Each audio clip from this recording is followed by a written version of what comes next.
Welcome to my Building a Snac-Man arcade-style game in Unity course. In this course, we are going to create an exciting 2D arcade-style game where the user navigates a maze, eats dots, avoids ghosts, and racks up a high score.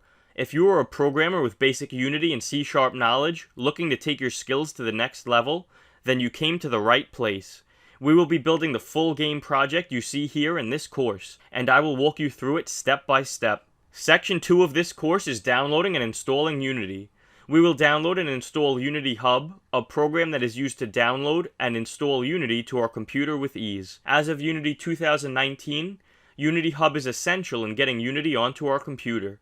Then we will download and install Unity onto our computer. As of this tutorial, we will be using Unity 2019, as that is the latest version at the time of this course's creation. After that, we will create a Unity project, the project that we will be working with in this course. Then we will learn about the basics of the Unity editor.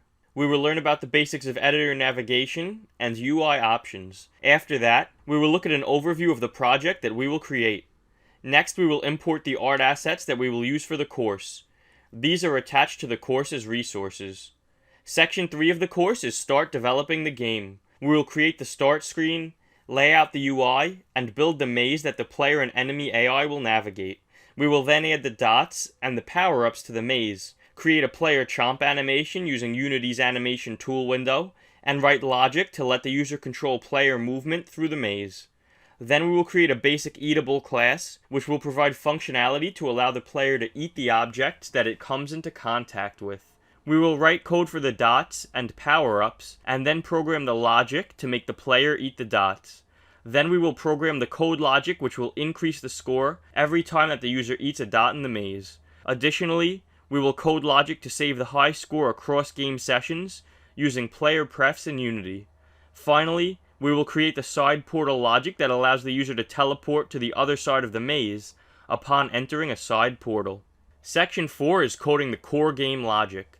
In this section, we will be doing things like setting up the level progression, using Unity's timeline editor tool to create an animated cutscene, and building a settings screen. We will also program enemy AI logic, create a player caught animation, and write the player power-up logic. Then we will write the logic to spawn snacks to the maze that the player can eat to scoop up some bonus points. Finally, we will play through the final product. Section 5 is the course summary and wrap-up. In the final video, we will reflect and look back on what we learned in this course. By the end of this course, you will have a full Snac-Man game that you built from the ground up. You will also have an arsenal of new Unity and C# programming techniques that you can use in games that you develop in the future. In the next section, we will download and install Unity.